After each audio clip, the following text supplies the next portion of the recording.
नमस्कार दोस्तों, ये है हिंदी कहानियों का प्रोग्राम कहानी स्टूडियो। आज हम लेकर आए हैं प्रेम कहानी में एक लड़का होता है का भाग दूसरा। कहानी सुना रही हूं मैं, कहानीबाज अनुपमा। पल्लवी घर आ गई और फूल आने का सिलसिला भी जारी रहा। 37वें दिन फूल के साथ फिर एक खत आया।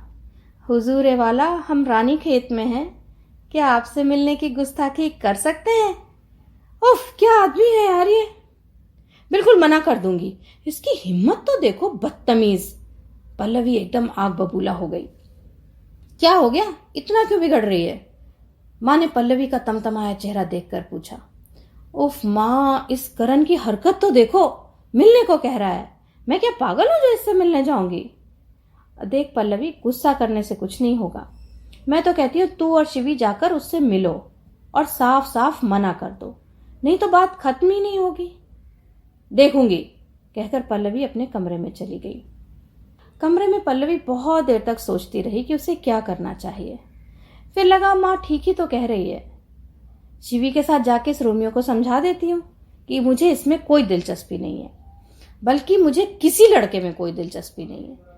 मुझे अपना करियर बनाना है, रोमांस में मैं जिंदगी बर्बाद नहीं कर सकती। आज शाम ही शिवी के साथ जाती हूँ मजनू का मिजाज जानने। शिवी ने करण से बात की और दोनों सहेलियां शाम को करण से मिलने एक कैफे में पहुंच गईं। पल्लवी ने एक बहुत ही सादा सा सूट पहना था, क्योंकि वो नहीं चाहती थी कि करण को कोई भी ऐसी गलतफहमी हो कि वो उसके लिए सज संवर के आई है। करण पहले से ही कैफे में इंतजार कर रहा था। बड़े सलीके से उसने दोनों लड़कियों का स्वागत किया और तीनों गार्डन में एक टेबल पर बैठ गए। बस थोड़ी ही देर में इसको कह दूंगी कि नमस्कार, मेरा पीछा छोड़ो, पल्लवी ने सोचा। इतने में बातें शुरू हो गईं। करण के पास हर विषय पर कहने के लिए बहुत कुछ था। उसका बात करने का अंदाज भी बहुत बढ़िया था। उसे हिंदी साहित्य में भी बड़ी दिलचस्पी थी। पल्लवी को भी हिंदी किताबें पढ़ना बहुत अच्छा लगता था। पल्लवी थोड़ी हैरान थी। करण को देखकर ये नहीं लगता था कि वो कुछ लिखता पढ़ता भी होगा। बड़ा दिलफेक सा लगता था। बात गजलों और शेरों पर आ गई।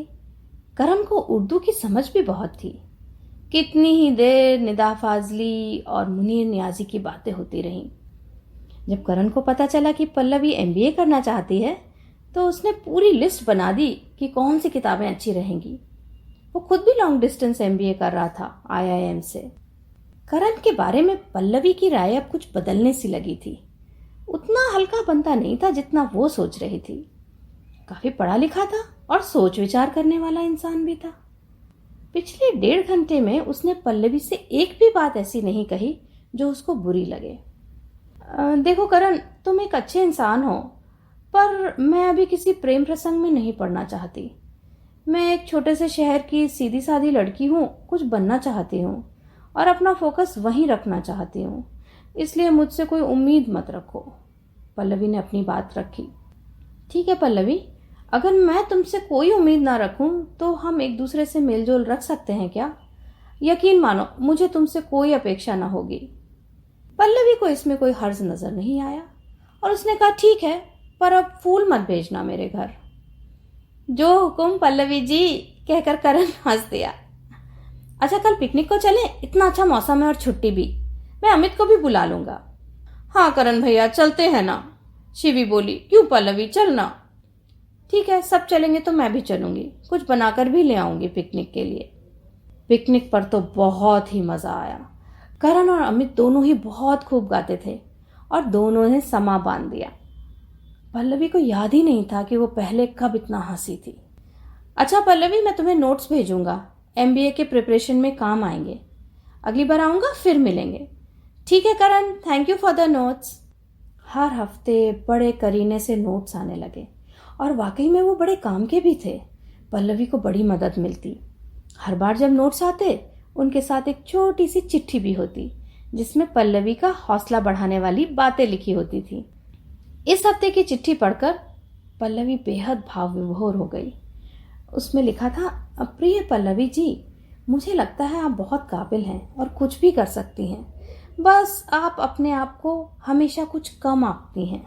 मुझे लगता है हमारे यहाँ लड़कियों को यही सिखाया जाता है कि हर वक्त अपोलोजेटिक रहो, पर मुझे लगता है क्यों? हर बात में गिल्ट क्यों पालो? अगर आप इंटेलिजेंट हैं तो एक्सेप्ट करो, एक्सप्लेनेशन मत दो। मैंने आज तक आपके जैसा फोकस्ड इंसान नहीं देखा। आप जो भी टेस्ट करके भेजती हैं उसमें कोई गलती निकाल ही नहीं सकता। पिछली बार आपने लिखा कि आप टॉप इंस्टीट्यूट्स में ट्राई नहीं करेंगी क्योंकि आपको लगता है कि आपकी पर्सनालिटी और कॉन्फिडेंस लेवल ऐसी जगहों के इंटरव्यू के लायक नहीं है। पर मुझे इस बात पे खासा एतराज है। आप ऐसे मैदान छोड़ने के बजाय अपने कॉन्फिडेंस पर काम क्यों नहीं करती? थोड़ा अपने हिसाब से क्यों नहीं जीती? आप अपने पहनावे में और अपनी सोच में सिर्फ समाज के हिसाब से चलती हैं। आप एवरेज होने के लिए पैदा नहीं हुई हैं, ये मुझे पता है। आपने एक बार कहा था कि जब आप कहीं एमबीए करने लगेंगी तो जीन्स पहनेंगी। अभी क्यों नहीं? क्या रोकता है आपको? दिल तो कर रहा था कि एक अच्छी सी जीन्स भेज दूं आपके लिए, पर आपके गुस्से से बड़ा डर लगता है। कुछ नियमों को तोड़िए, अपने मन का करिए, इससे कॉन्फिडेंस बढ़ेगा। आप आगे बढ़ेंगी तो मुझे बहुत अच्छा लगेगा। मेरा सपोर्ट हमेशा आपके साथ है। औरतों जैसी शक्ति आदमियों में तो हो ही नहीं सकती। तो टॉप इंस्टीट्यूट्स की तरफ देखिए, वो आपका इंतजार कर रहे हैं। टेस्ट पूरे करके जरूर भेजिएगा। करण। पल्लवी ने 10 दफा इस चिट्ठी को पढ़ा। क्या सचमुच वो आयम के बारे में सोच सकती है?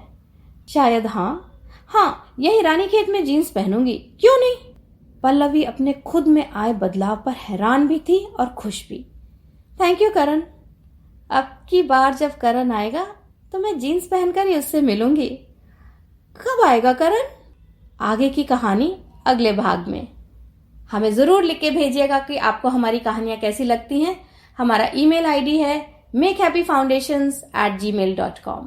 आप हमारे यूट्यूब चैनल को भी फॉलो कर सकते हैं। यूट्यूब चैनल का नाम भी है मेक हैप्पी फाउंडेशन। तो आज के लिए इतना ही। मैं कहानीबाज अनुपमा कहती हूँ नमस्कार, बाय बाय, शब खैर।